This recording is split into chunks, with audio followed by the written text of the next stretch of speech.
안녕하세요. 저는 두 아이를 키우며 바쁘게 지내고 있는 40대 초반의 여자입니다. 첫 아이를 30대 후반에 출산하고 40의 둘째를 출산했어요. 어른들이 아이를 낳으려면 1살이라도 어릴 때 낳아야 된다고들 말씀하셨는데 그 말의 의미를 더 잘 느끼는 요즘입니다. 아이를 임신하고도 노산이라 검사도 더 많이 하고 걱정도 많이 했어요. 그렇게 아이를 출산하고 나니 회복도 20대, 30대 초반 산모보다는 훨씬 힘들더라고요.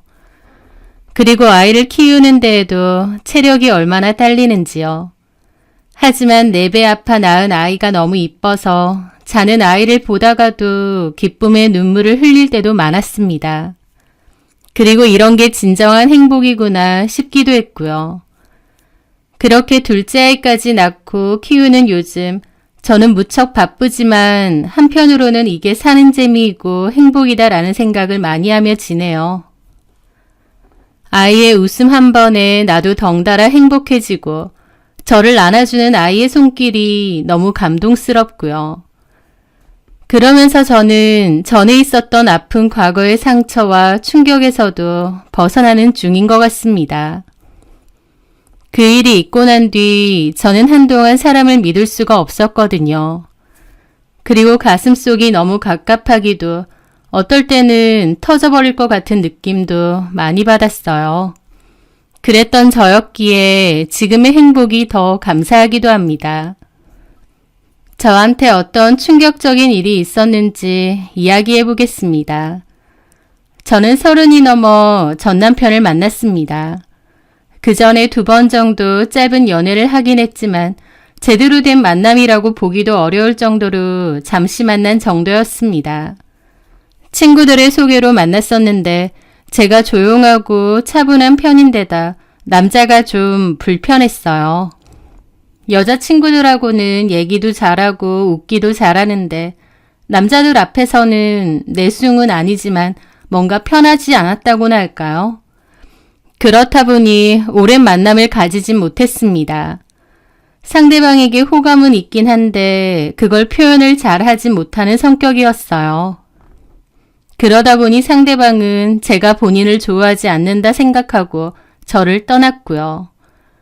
그런 일이 20대에 2번 정도 있었고 저는 늘 친구들과 함께 잘 놀았습니다.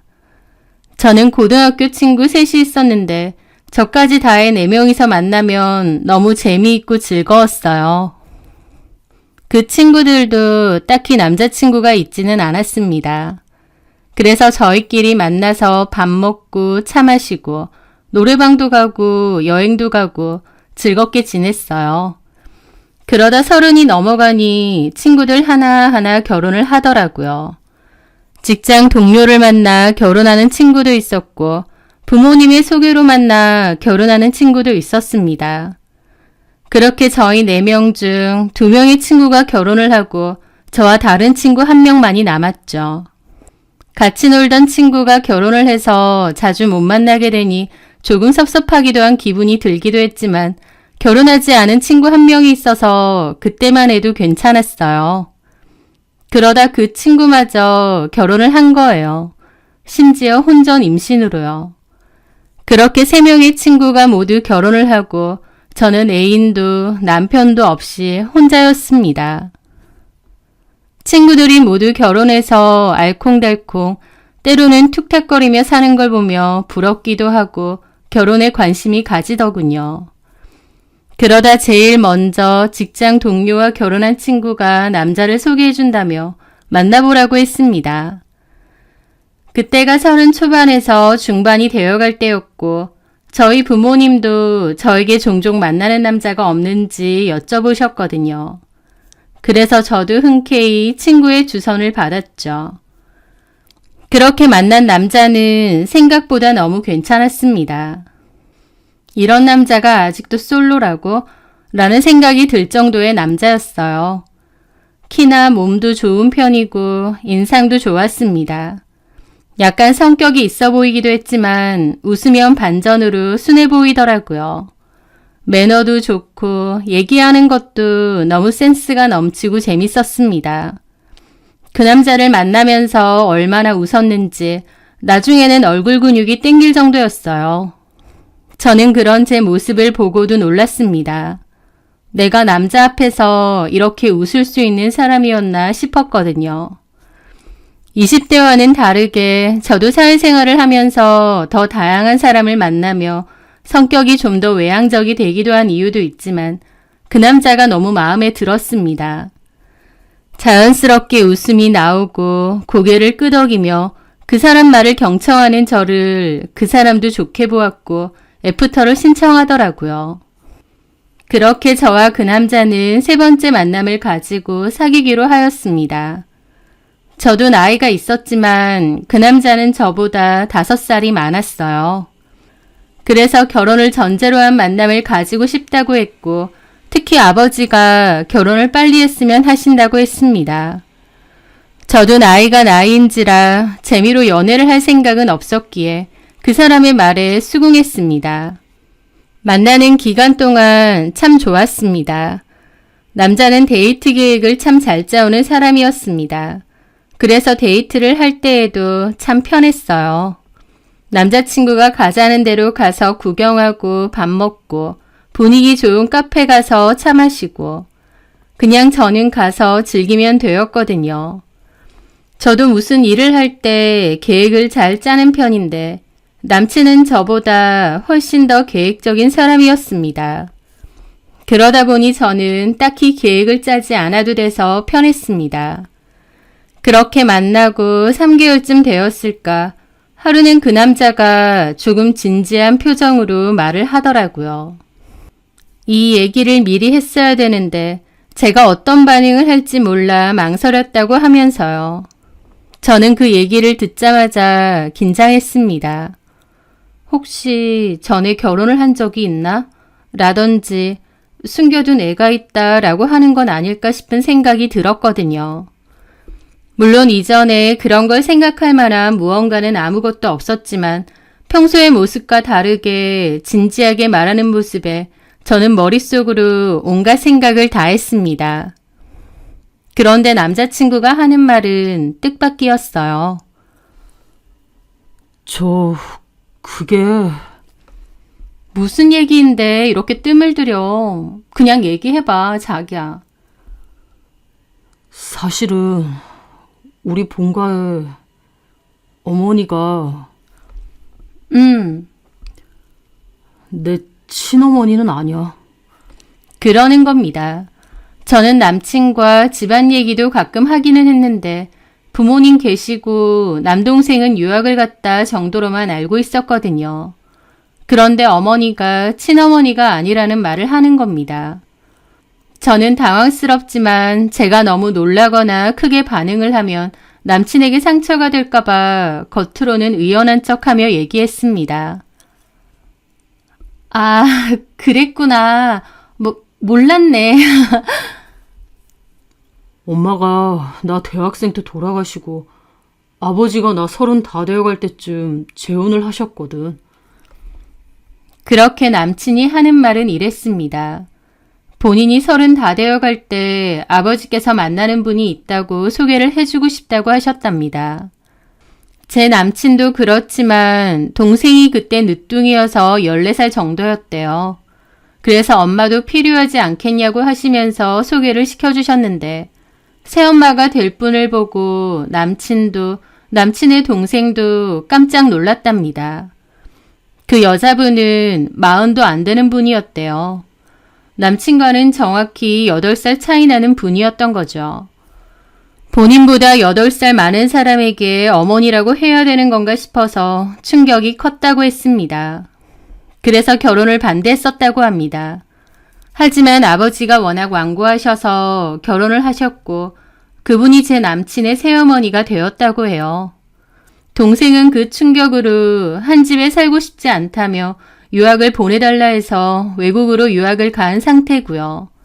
그 뒤로 아버지와 사이가 좋지는 않았다고 했습니다. 아무리 그래도 그렇지 나이 차이가 그렇게 나는 어머니를 남친도 받아들이기 너무 힘들었다고 해요. 심지어 그 새어머니는 술집 출신이라는 것도 알게 되었다고 합니다. 본인 아버지가 공장 임대업을 몇 개 하시는데 수입이 꽤 많으신 편이래요. 그러다 보니 그 여자가 돈 냄새를 맡고 아버지한테 들러붙은 것 같다며 얘기를 하는데 그 얘기를 어렵게 꺼내는 남친을 보니 너무 마음이 안 좋더라고요. 얼마나 마음이 힘들었을까 싶기도 했고요. 그 뒤로 남친도 본가에서 나와 따로 집을 구해 살고 있고 왕래도 자주 하지는 않는다고 했습니다. 하지만 저와 결혼까지 생각하는 만큼 얘기를 해야 될 것 같았다며 말하는 남친을 보는데 얼마나 마음이 짠하고 안쓰럽던지요. 본인의 잘못도 아닌데 죄를 진 것처럼 축 처져서 말하는 남친이 너무 안쓰러웠습니다. 저는 남친을 꼭 끌어안아주며 말했어요. 괜찮아, 자기야. 자기한테는 내가 있잖아. 아버지가 그렇게 결정하신 거지. 자기는 아무 잘못도 없는데 왜 그렇게 자기가 잘못한 것처럼 얘기해. 나는 이해할 수 있어. 그니까 속상해하지 마. 남친도 저를 끌어안으며 이해해줘서 고맙다고 하더군요. 그리고 얼마 지나지 않아 남친은 저에게 프로포즈를 했습니다. 저희 집에서도 제가 결혼을 한다고 하니 기뻐하셨어요. 남친이 집에 인사를 왔을 때만 해도 저희 부모님은 너무 좋아하셨습니다. 하지만 상견례를 마치고 나서는 부모님은 괜찮겠냐며 우려를 하셨습니다. 제가 부모님께 남친의 어머니가 새어머니이고 나이 차이가 좀 많이 나신다고 얘기를 하긴 했지만 실제로 뵙고 나니 충격이 크셨나 봐요. 저는 저희 부모님을 열심히 설득했죠. 엄마, 내가 창현 씨랑 결혼하는 거지 그 부모님이랑 결혼하는 거 아니잖아. 그분들이 어떻게 사는지 그게 나랑 뭐가 그렇게 상관이라고. 그리고 내가 전에 인사드리러 갔었는데 아버님도 좋으신 분이고 새어머니도 괜찮으셨어. 너무 걱정하지 마요. 라고요. 사실 그건 제가 조금 거짓말을 보탠 거였습니다. 제가 남친의 부모님께 인사를 드리러 갔을 때 저 또한 새어머니한테서 그다지 좋은 인상을 받지 못했거든요. 제가 처음 인사를 드리러 간 날은 이랬습니다. 안녕하세요. 처음 뵙겠습니다. 황수진이라고 합니다. 어머, 반가워요. 근데 몇 살이라고 그랬더라? 33입니다. 어머, 나는 얼굴 보고 35은 넘은 줄 알았는데 요즘 리프팅 잘 나오는데 그런 건 안 하고 사나 봐. 그러시는 거예요. 첫 만남에 저런 무례한 얘기를 하시니 많이 당황스러웠죠. 그러면서 아버님한테는 오빠, 오빠 하면서 얘기를 하고 말을 하다 보면 뭔가 수준이라고 말하기는 그렇지만 사실 평범한 분은 아니구나 싶었습니다. 하지만 시부모님하고 살 것도 아니고 남친도 부모님과 관계가 그다지 좋지는 않기 때문에 자주 보고 살지 않을 거니 걱정하지 말라고 했거든요. 그래서 저도 괜찮을 거라 생각했습니다. 그렇게 결혼하시는 부모님을 설득하고 저희는 결혼을 했습니다. 결혼식 때도 어머님은 저고리는 아이보리에 가까운 흰색, 치마는 핑크색을 입으셨어요. 한복 정하러 갈 때 어머님이 본인은 알아서 골라놨으니 저희 친정 엄마하고만 가서 고르라고 하길래 별 생각 없이 저희 엄마 것만 제가 같이 골라서 대여를 했거든요. 근데 나중에 보니 무슨 신부 드레스 같은 한복을 입고 있는 겁니다. 그래서 결혼식 사진을 보면 신부가 둘인 것처럼 보일 정도여서 이것도 말이 많았는데 이 일은 나중에 일에 비하면 아무것도 아니었습니다. 아무튼 그렇게 남편과는 신혼의 재미로 하루하루가 즐겁고 행복했습니다. 남편 말대로 딱히 시댁을 자주 가지 않아도 돼서 좋더라고요. 시댁 다녀와서 인사드리러 한 번, 그리고 시아버지 생신이라 한 번 더 다녀온 곳 외에는 시댁을 가지 않았습니다. 남편이나 저나 바쁘기도 했고 남편은 원래는 시아버지 생신도 용돈 보내드리는 걸로 끝이었고 방문도 거의 안 했었다고 했거든요. 그러다 보니 아버님 생신 때는 제가 가자고 얘기해서 다녀왔어요. 그런데 석 달 정도 지나고 시댁으로부터 호출이 왔습니다. 저는 무슨 일인가 싶어 갔는데 아버님이 그러시더라고요. 며느리도 들어왔고 이제 한 가족인데 좀 더 얼굴을 자주 봐야 되는 거 아니냐? 아, 네 아버님. 내가 너네가 보고 싶어서 그래. 그러니까 2주에 한 번 정도는 올 수 있겠니? 그러자 남편이 바로 얘기를 했어요. 왜요? 저나 이 사람이나 둘 다 일하느라 바쁜데 2주에 한 번 어떻게 옵니까? 집이 먼 것도 아니고 차 타면 20분인데 그 정도도 못와? 갑자기 왜 이러세요? 저 결혼하기 전에는 부르지도 않으시더니. 예쁜 내 며느리 좀 보고 싶어서 그런다. 왜? 그렇게 아버님과 남편이 얘기하시는데 시어머니가 그러시더군요. 아니, 아버지가 오라고 하면 올 것이지. 어디 말이 많아. 나중에 유산 안 받을 거야?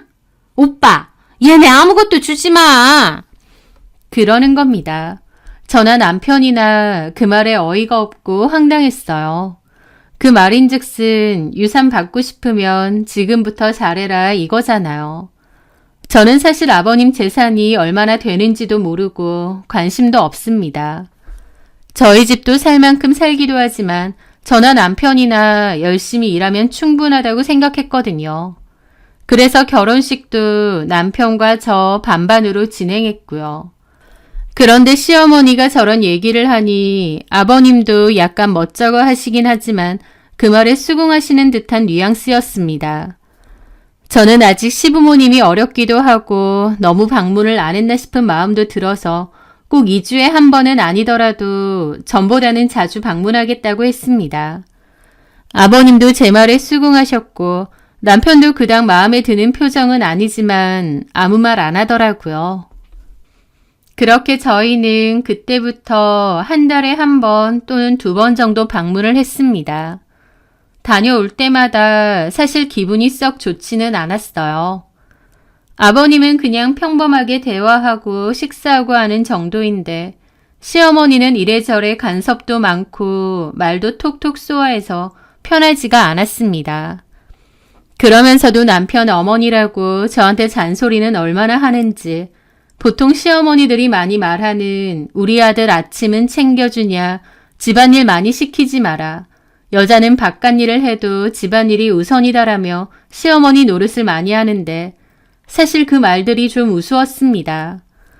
결혼 전에는 저희 남편과 남처럼 살았다고 들었는데 결혼해서 며느리 얻었다고 갑자기 남들처럼 시어머니 행세를 하는 게 사실 좋게 받아들여지지 않더라고요. 저는 괜한 분란이 싫어서 네네 하고 말했는데 시어머니는 갈수록 그 행세가 심해지더군요. 그러면서 저희 결혼 9개월이 넘어가자 아이 안 생기냐고 닥달을 하는 겁니다. 사실 저도 아이가 금방 생길 줄 알았습니다. 저희 친정에는 불임으로 고생한 사람이 아무도 없거든요. 그래서 오히려 저는 신혼을 즐길 때는 피임을 철저히 하는 편이었어요. 신혼 딱 6개월 보내고 아이를 가지자고 했는데 도통 아이가 안 생기는 거였죠. 임신 준비한 지 3달째부터 시어머니가 그런 잔소리를 하는데 사실 너무 스트레스였습니다. 그런데 제 걱정과는 달리 남편은 의외로 무덤덤하더라고요. 저는 그런 모습에 짜증이 날 때도 많았습니다. 같이 준비해야 하는 일인데 저 혼자 발을 동동 하는 것 같았거든요. 저는 임신을 준비하고 6개월 뒤 남편에게 검사를 같이 받아보자고 했습니다. 우리가 나이도 있는 편이니까 아무래도 검사를 받아보고 노력하면 임신 가능성이 높아지지 않겠냐고요. 남편은 본인은 알아서 받을 테니까 저 혼자 따로 병원에 가서 검사를 받으라고 했습니다. 저는 남편이 알아서 가보겠다고 하니 나도 우선 병원을 가보자 싶어 산부인과를 방문해 필요한 검사를 진행했어요. 그런데 딱히 저는 문제가 없더라고요. 그전에도 저는 생리를 꾸준하게 하는 편이기도 했고 몸도 임신을 하기에 충분한 겁니다. 그래서 저는 남편의 검사 결과를 기다렸습니다. 그런데 남편도 본인도 문제가 없다고 하는 거예요. 정자수도 그렇고 활동성도 좋다고 하면서요. 그런데 임신은 안 되는 상황이라 저는 더 스트레스를 받았습니다. 그런데 그 와중에 시어머니는 연락해서는 너네가 궁합이 별로 안 좋은 거 아니니? 각자 문제 없어도 궁합 안 좋으면 애가 안 들어서기도 한다더라. 그럴 줄 알았으면 결혼 전에 궁합이라도 볼 걸 그랬네. 하시는데 어찌나 얄밉던지요. 타들어가는 내 속은 생각지도 않는지 그런 말을 하는 시어머니한테 정이 많이 떨어졌습니다. 그러다 일이 생겼습니다. 아버님이 쓰러지신 거였어요. 아버님께서 원래 혈압도 있으시고 당뇨도 있으신 편인데 화장실에서 갑자기 쓰러지셨던 겁니다. 그 소식을 듣고 놀라서 저나 남편이나 병원으로 달려갔죠. 다행히 어머님이 발견해서 얼른 병원으로 옮겼기 때문에 약간의 뇌진탕 증세 외에는 크게 다치시진 않았습니다. 저도 놀라긴 했지만 남편도 충격이 큰 듯 보였습니다. 그러면서 집에 돌아오는 길에 그러더군요. 앞으로 아버지를 자주 찾아뵈야 될 것 같아. 이렇게 되니 언제 또 이런 일이 있을지도 모르는데 후회를 남기면 안 될 것 같아. 그래, 그렇지. 계실 때 잘하는 게 맞지. 내가 앞으로 본가에 자주 가더라도 이해 좀 해줘. 그리고 당신은 굳이 오지 않아도 돼. 일하고 피곤한데 나만 좀 다녀올 수 있게 이해해줘. 그러더군요. 저도 알겠다고 나도 시간 되는 대로 같이 찾아뵙겠다고 했습니다. 그런데 그 뒤로 남편은 매일같이 본가에 들렸다 온다고 했습니다.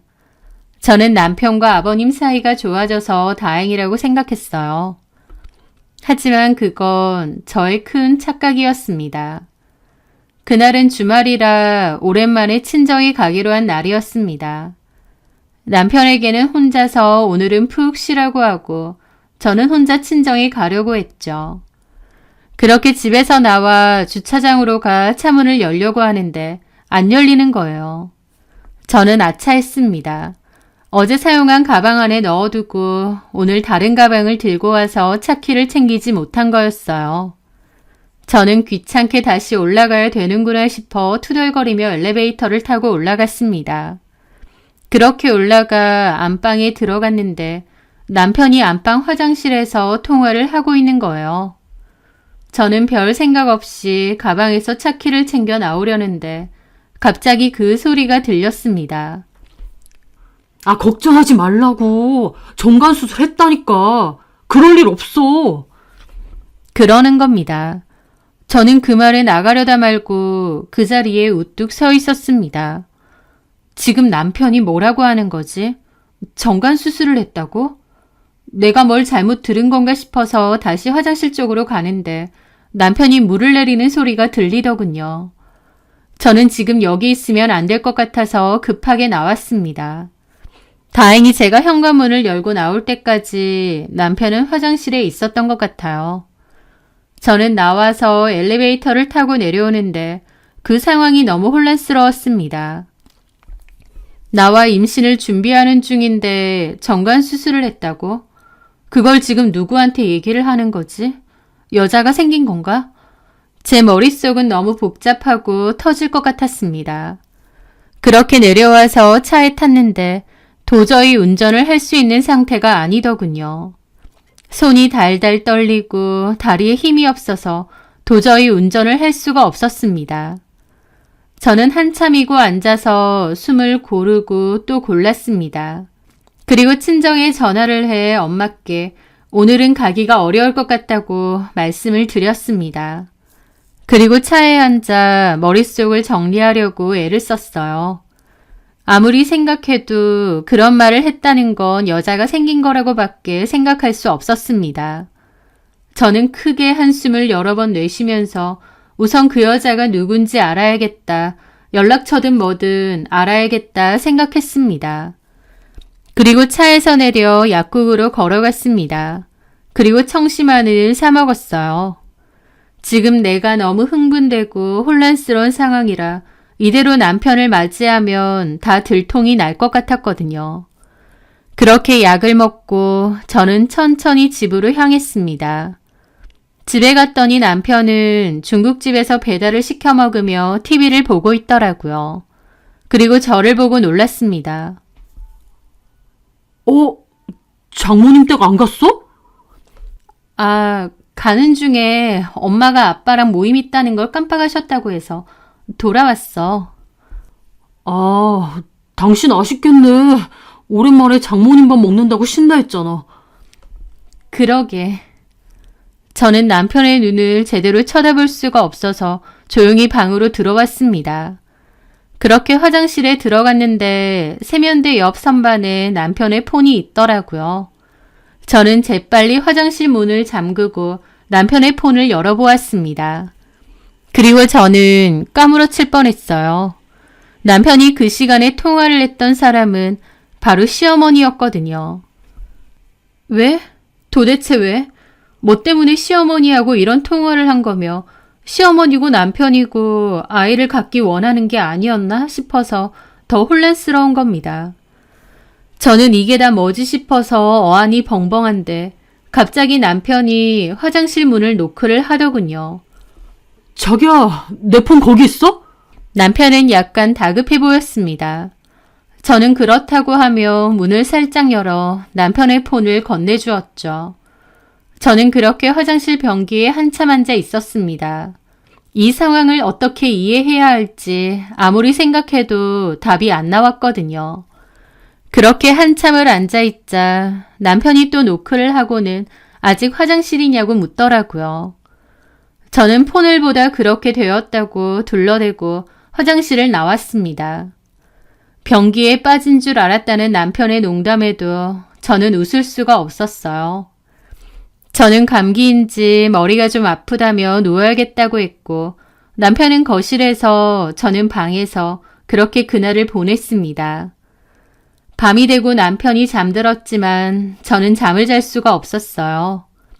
제가 그동안 머릿속을 정리하며 든 생각은 어머님이나 남편이나 둘 다 나의 임신을 원하지는 않는다.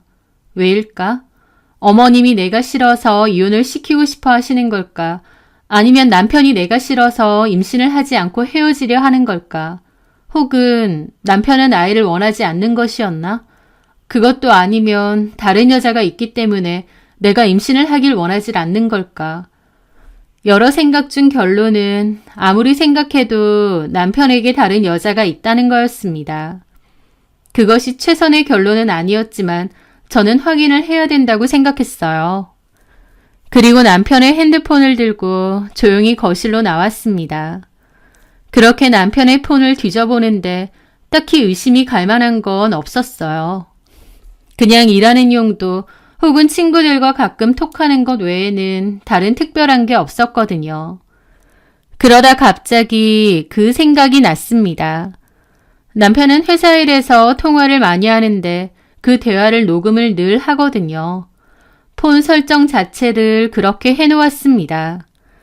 가끔 상대방이 말한 걸 번복하거나 할 때가 있어서 증거로 써야 된다며 가끔은 제 앞에서도 다른 사람과 통화한 걸 다시 들을 때도 있었거든요. 저는 아까 어머님과의 통화 내용을 다시 들어보기로 했습니다.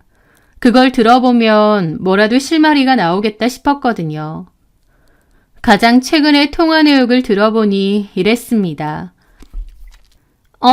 왜? 오지마. 지금 수진이 와 있어. 끊을게. 그렇게 다급하게 남편은 말하고 전화를 끊었습니다.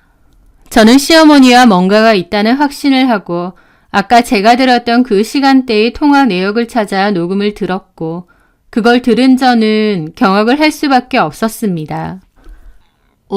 왜? 오늘 뭐 해? 그냥 집에 있어. 집에 올래? 아버지 친구 만나러 나갔는데 저녁 먹고 온대. 피곤해서 오늘은 그냥 집에 있을래. 나도 심심한데. 수진이는 친정 갔어? 좀 전에 나갔어. 그럼 내가 갈까? 뭐 그러던가. 근데 너네 침대 쓰기는 좀 그런데. 너 요즘 그거 안 하지? 뭘 그런 걸 물어. 그러다 혹시라도 임신하면 어떻게 해? 아, 걱정하지 말라고. 정관수술 했다니까. 그럴 일 없어. 아, 그래도 사람 일은 모르는 거니까. 몇 번을 말해, 확실하다고. 아, 알았어. 자기가 그렇다면 그런 거겠지. 좀 이따 갈게. 알았지? 저는 통화 내용을 알게 되고 소름이 돋고 머리카락이 쭈뼛서는 기분이 들었습니다. 도대체 남편과 시어머니가 그런 사이라니 이게 도대체 말이 되는 건가 싶었어요. 아, 그래서 아까 화장실에서 제가 폰을 잠시 확인했을 때 다급하게 핸드폰을 달라고 한 거구나 싶더군요. 시어머니한테 연락해서 제가 왔으니 오면 안 된다고 하려고요. 온갖 복잡한 생각들이 갑자기 머릿속에 가득 차니 세상이 빙글빙글 도는 기분이었습니다. 제가 무슨 꿈을 꾸고 있는 건 아닐까 싶은 생각마저 들었어요. 그리고 그 전에 있었던 통화 내용을 들었는데 역시나 그 둘은 더러운 불륜 관계였어요. 이걸 불륜이라고 해야 될지 아니면 근친이라고 해야 될지 모르겠지만 그건 아무래도 상관없었습니다. 그리고 다른 녹음 내용도 들었는데 그건 더 충격적이었습니다. 망치로 머리를 맞은 듯한 충격에 저는 깊은 속에서부터 분노가 차올랐습니다. 그 녹음을 듣고 난 이후 저는 남편이 사람처럼 보이지 않았어요. 저는 여전히 심장도 떨리고 손도 달달 떨렸지만 머릿속으로는 일단 이 내용을 저장해야 한다 싶었고 제 폰으로 전달해 컴퓨터에까지 복사를 해두었습니다. 어느 누구에게 말한들 누가 믿을 수 있겠나요? 저 스스로도 못 믿겠는 현실인데요. 그리고 다시 핸드폰을 남편 머리맡에 두고 남편을 쳐다보는데 분노를 넘어 설이까지 느껴졌습니다. 그냥 목을 졸라버릴까 싶은 생각마저 들었어요. 이 인간 죽이고 나도 그냥 죽을까 싶은 생각이 계속 들었지만 한편으론 이런 인간 때문에 내 손을 더럽힐 필요 없다 싶었습니다. 제 인생을 나락으로 보내고 싶지도 않았고요. 저는 도저히 남편 옆에서 잘 수가 없어 거실에 담요를 들고 나와 덮고 누웠습니다. 날이 추운 것도 집안이 추운 것도 아닌데 계속 몸이 달달 떨려오고 눈물이 줄줄 흘렀습니다. 나를 뭘로 보고 이런 짓을 저지르는 건가 복잡하고도 다양한 기분과 생각으로 저는 그날 밤을 그렇게 지새웠습니다. 아침이 되었고 저는 언제 잠이 들었는지 모르겠는데 남편이 깨우는 소리에 잠을 깼습니다. 여보, 일어나. 왜 여기서 잠들었어? 그렇게 눈을 뜨는데 다정한 남편의 모습을 보자 어제 일이 꿈은 아닐까 싶었습니다. 차라리 꿈이었으면 모든 게 다 거짓이었으면 얼마나 좋을까 싶은 생각이 들어 마음 한켠이 찌르르 아팠습니다. 혹시나 진짜 꿈이었을까 싶어서 어제 저장해 놓은 녹음을 찾아보는데 역시나 있더군요. 이게 꿈이 아니구나 싶으니 다시 절망스럽고 남편이 원망스러웠습니다. 제가 넋이 나가 보이니 남편은 저에게 피곤해 보이는데 들어가서 좀 더 눈을 붙이라고 아침은 간단하게 본인이 차리겠답니다. 어차피 일요일이니까 좀 더 실컷 쉬라고 얘기를 하는데 저는 남편을 쳐다보기도 싫더라고요. 저는 남편에게 말했습니다. 가자. 지금? 어디? 아버님 뵈러. 우리 아버지? 갑자기? 왜? 순진무구하게 묻는 남편에게 저는 말했습니다. 남편은 의아한 표정에 약간 불안한 표정이 스쳐 지나긴 했지만 곧바로 웃으며 얘기하더라고요. 일요일인데 우리끼리 데이트나 하자. 아니, 오늘 꼭 가봐야 돼. 당신도 옷 입어. 지금 바로 가자. 왜 그러는데? 내 임신에 관해서 드릴 말씀이 있어서. 그러자 남편이 튀어오를 듯 놀라면서 왜? 임신했어? 그러는 겁니다. 저는 그 모습에 진짜 없던 정이 더 떨어지려고 하더군요. 아니, 근데 왜? 내가 임신하면 안 되는 거야? 아니, 그럴 리가. 당신이 임신 얘기를 하길래 혹시나 해서 놀라서 그런 거지. 하더군요.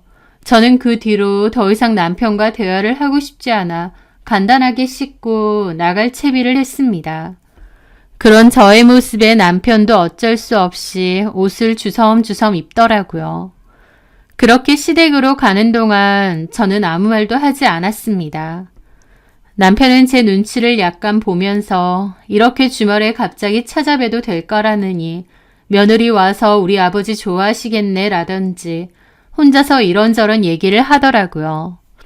하지만 저는 그런 말에 대꾸조차 할 마음도 기분도 아니었기에 그냥 조용히 시댁으로 갔습니다. 출발할 때 남편이 연락을 해서 그런지 시부모님 두 분 다 저희를 맞아주셨습니다. 시어머니의 표정에서도 뭔 일이지 싶은 표정이 보이는데 무시하고 저는 거실 소파에 앉았어요. 아니, 너네가 일요일 아침부터 웬일이냐? 아버님 건강은 좀 어떠세요? 괜찮아. 약 타온 것도 먹고 있고. 네, 다행이네요. 그래도 너네 엄마가 있으니 다행 아니냐. 혼자였으면 어쩔 뻔했어. 쓰러졌어도 발견도 못했을 텐데. 그 얘기에 차를 들고 오던 시모가 갑자기 눈물이 그렁그렁해서는 말하더군요. 내가 좀 더 빨리 발견했어야 되는데 우리 오빠 그 차가운 타일바닥에 쓰러진 것도 빨리 모르고. 그래도 내가 있었으니 망정이지 없었으면 어쩔 뻔했어. 이제는 절대 그렇게 쓰러지면 안 돼요. 나는 어떻게 살라고. 하며 안타까운 척을 하는데 코웃음이 절로 나더라고요. 저는 도저히 참을 수가 없어서 말했습니다. 그러게요. 단번에 아버님 쓰러지시면 발견해도 모른 척 하신다고 하셨으니 아버님 절대 쓰러지시면 안 되겠어요. 제 말의 순간 정적이 흘렀습니다. 아버님도 시모도 눈이 어디까지 커져서는 저를 쳐다보고 남편은 눈알이 튀어나올 것처럼 저를 쳐다보더라고요. 뭐? 아버님, 제가 왜 임신을 못하는지 아세요? 바로 어머님하고 창현 씨가 제가 임신 못하게 만들었거든요. 창현 씨 정관 수술했더라고요. 저는 그것도 모르고 여태까지 임신 안 돼서 가진 마음고생한 거고요. 창현 씨가 직접 어머님한테 정관 수술했다고 말하더라고요. 이유는 두 가지였겠죠. 저도 임신하면 안 되지만 어머님도 임신하면 안 되니까. 참나. 남편이랑 바람난 상간녀가 시어머니라니. 이런 개막장이 어디 있나요? 제 말에 세 사람은 모두 어른이 된 것처럼 충격을 받고 그렇게 움직임도 없이 저를 쳐다만 보고 있었습니다. 그중 시모가 가장 빠르게 정신을 차리곤 얘기를 하더라고요. 아니, 수진이 너 지금 뭐라는 거야? 내가 왜 임신을 못하게 해? 정관수술은 또 뭐야? 도대체 무슨 얘기를 하는 거야? 하며 앙칼지게 얘기를 하는데 저는 예상했던 모습이었습니다. 그냥 순순히 인정할 것 같지 않았거든요. 저는 조용히 폰을 꺼내서 녹음을 틀었습니다. 그걸 남편이 뺏으려고 하는데 아버님이 녹음을 틀어보라며 큰 소리를 내셨어요. 저는 재생 버튼을 눌렀고 두 사람의 음성이 나왔습니다. 제가 들었던 내용들 외에 충격적인 녹음도 흘러나왔어요. 고생이 많네, 병원에서.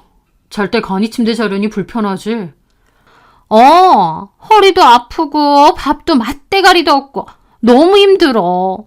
내일 올 때는 초밥 좀 사와. 저번에 우리 갔던 일식집 초밥 먹고 싶어. 알았어. 내가 내일 포장해서 갈게.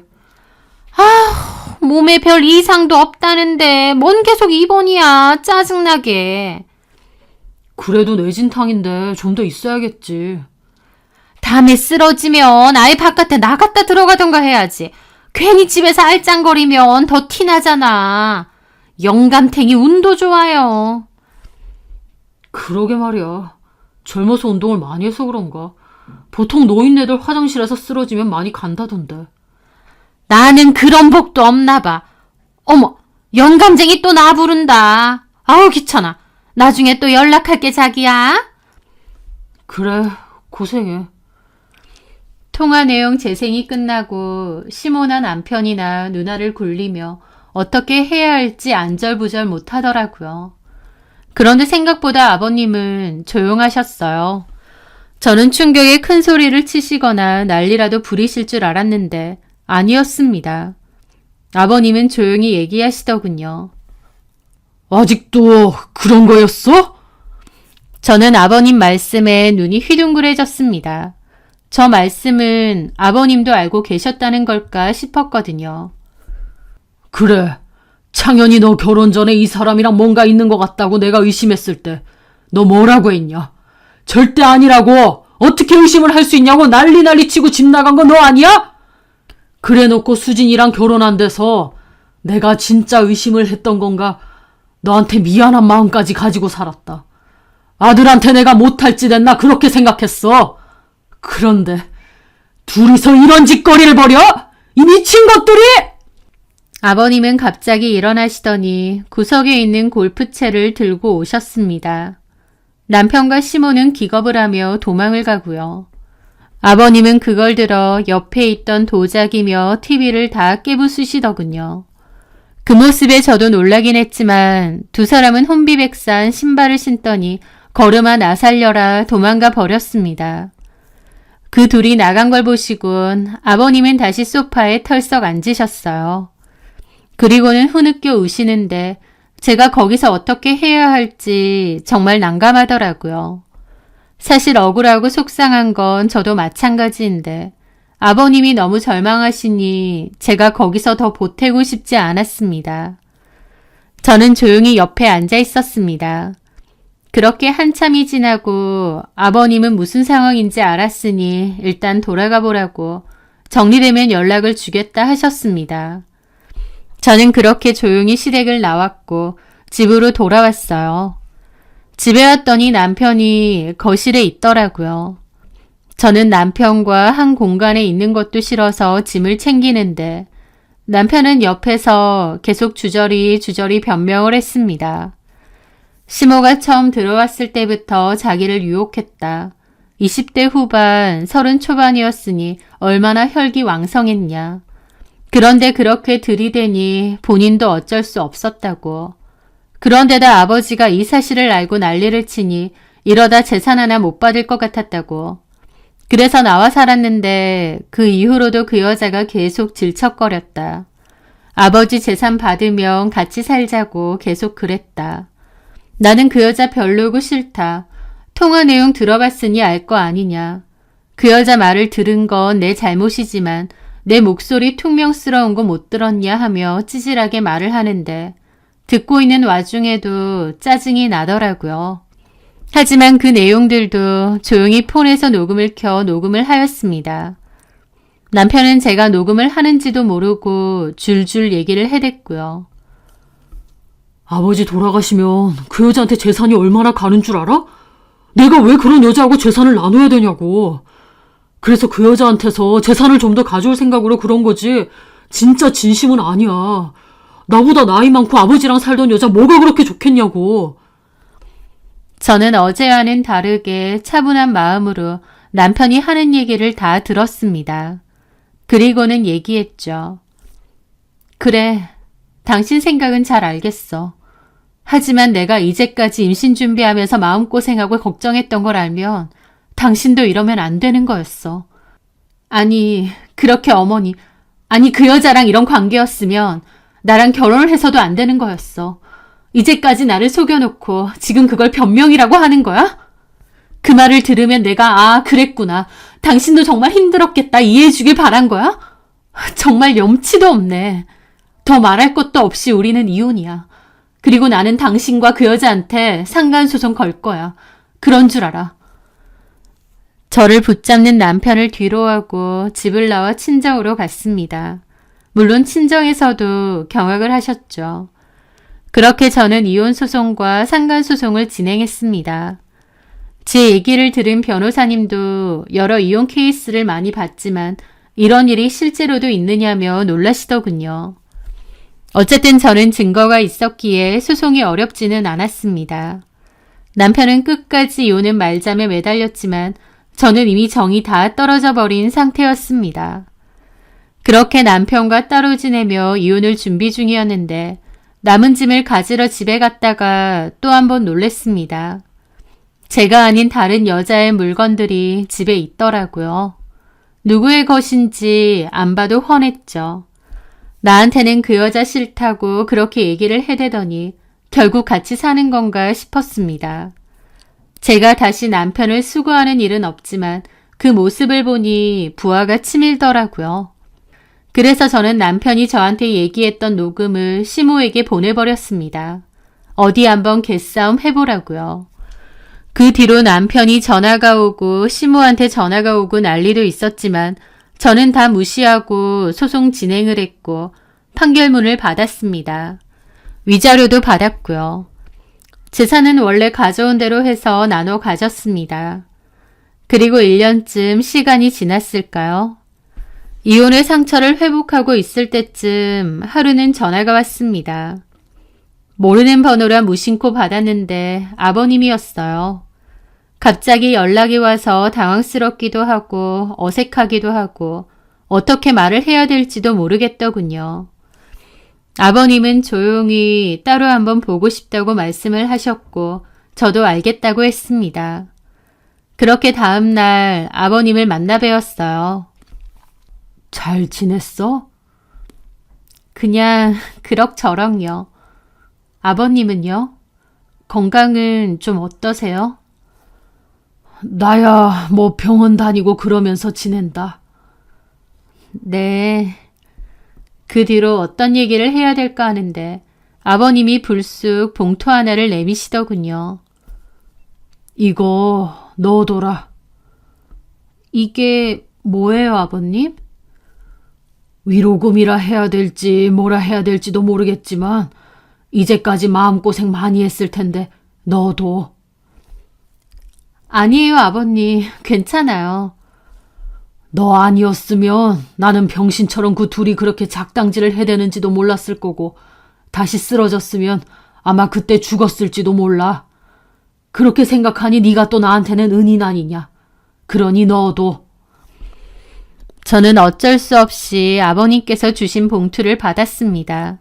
그리고 아버님께서는 근황을 얘기해 주셨죠. 아버님도 그 사실을 아시고는 당장 이혼을 진행하셨다고 합니다. 그 여자가 울고 불고 난리를 치면서 이혼은 절대 안 된다고 이제까지 본인이 한 거 생각해보라며 매달렸지만 아버님은 도저히 그 여자를 용서할 수 없었대요. 그리고 아들도 인연을 끊었다고 하셨습니다. 이제 나는 둘째만 내 자식이라 생각할 거라고 다시는 보지 말자고 나 죽었다는 소식 들어도 올 필요 없다고 그러셨답니다. 심지어 유언장까지 작성해서 공증을 받아두셨다고 해요.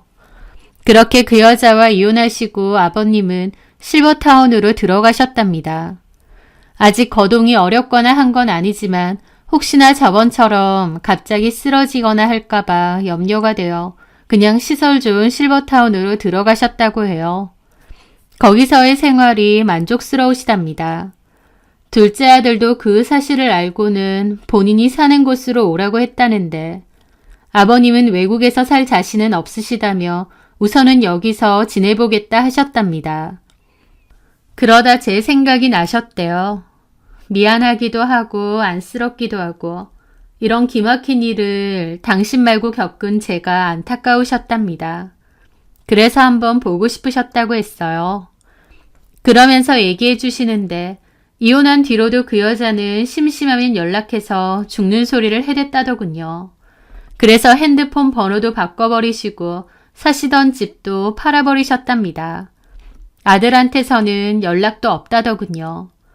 그런 놈은 있고 앞으로 잘 살라고 많이 힘들었겠지만 그래도 앞으로 살 날이 더 많으니 힘내서 살라고 하시더군요. 그 말씀이 감사해서 눈물도 조금 났습니다. 그렇게 아버님과 인사를 하고 집에 돌아오는 길에 봉투를 열어봤는데 세상에 1억이 들어있었어요.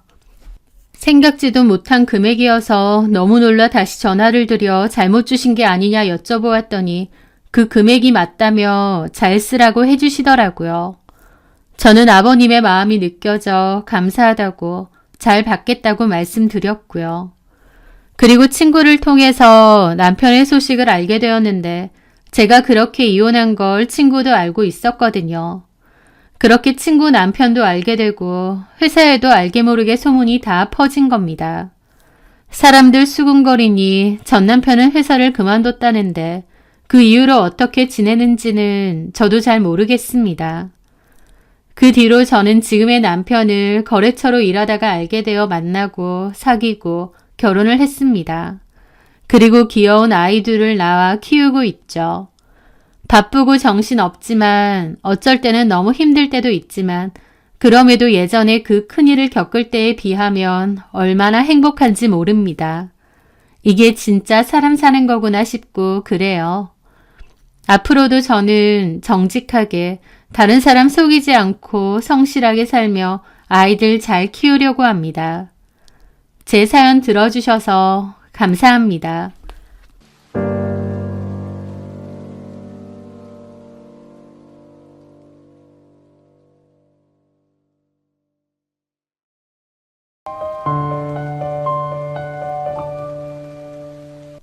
저에게는 특별한 딸과 손주가 있습니다. 그 딸은 제 속으로 낳은 친딸은 아니고 그렇다고 입양을 한 것도 아니죠. 그럼에도 저희는 돈독한 모녀 사이로 서로 아끼고 보살피며 잘 살아가고 있는데요.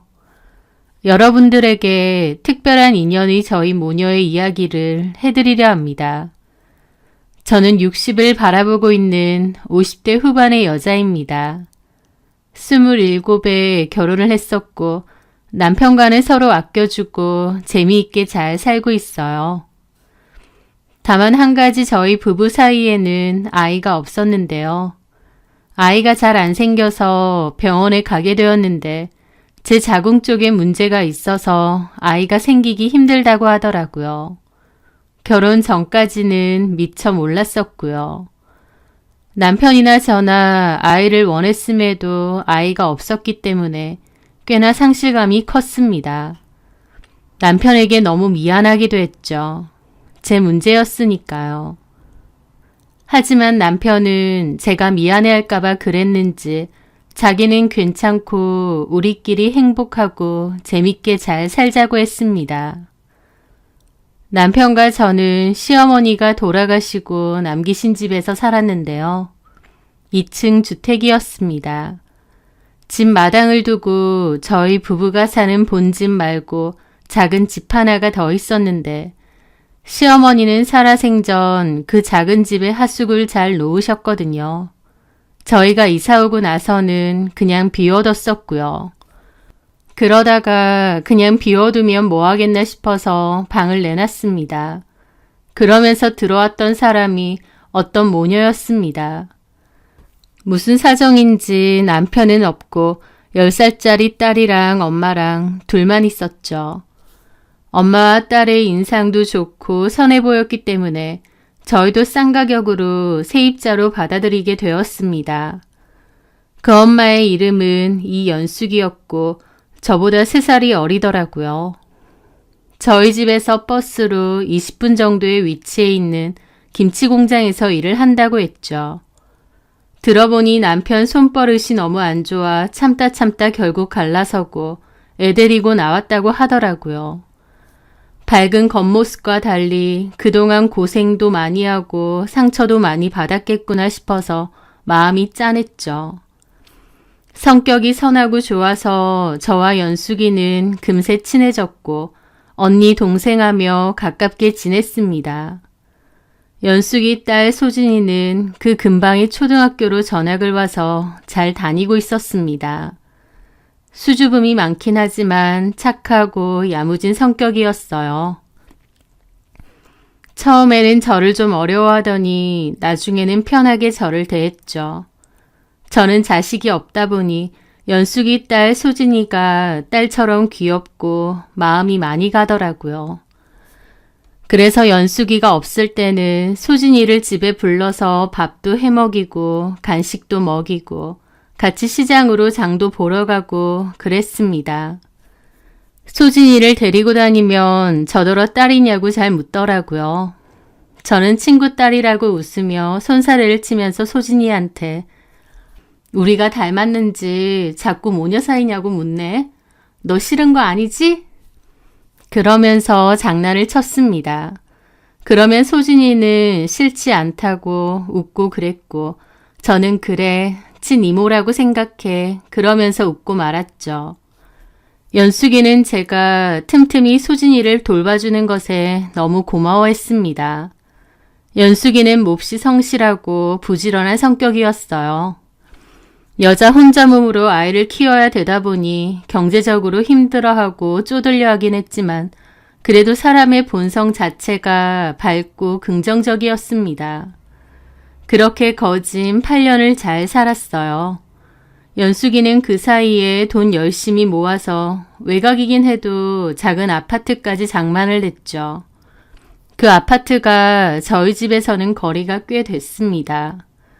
대출이 좀 있긴 했어도 맨 땅에 헤딩이었을 텐데 얼마나 대단하고 대견했는지 모릅니다. 연숙이는 저와 남편 덕분에 그동안 좋은 집 싸게 오랫동안 잘 살았고 소진이도 잘 키웠고 작게나마 아파트도 얻어서 나간다면서 다 저희 덕분이라고 몹시 고마워하더라고요. 저는 이사를 가더라도 종종 연락하고 한 번씩 보고 살자고 했어요. 소진이도 저에게 그동안 잘 챙겨주셔서 감사하다면서 지 용돈 모아서 저한테 스카프를, 저희 남편한테는 손수건을 사줬습니다. 뭘 이런 걸 다 사왔나 싶으면서도 너무 기특하더라고요. 꼭 딸처럼 가깝게 지내다가 이제 헤어진다 생각하니 마음이 많이 아쉽고 서글프고 그랬는데요. 그래도 티는 내지 않았습니다. 잘 돼서 가는 거니 축하해주고 응원을 해줘야 하잖아요. 그렇게 연숙이와 소진이는 이사를 갔습니다. 그 후에 이사간 집에 놀러 오라고 해서 갔었고 저희 집에도 또 한 번 놀러 오고 그 뒤로는 각자 사는 게 바쁘고 거리가 멀다 보니 연락만 주고받았어요. 그러다가 어느 순간 연락이 끊겼습니다.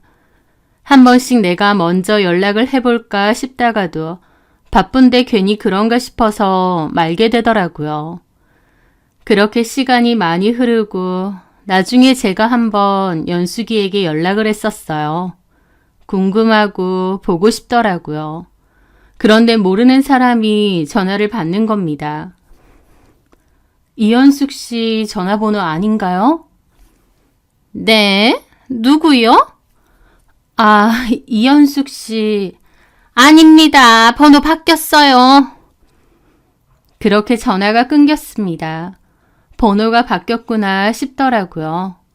오랜만에 한 연락이고 최근에는 왕래를 거의 안 하긴 했지만 번호가 바뀌었으면 좀 알려주지 싶어서 조금 서운한 마음도 있었죠.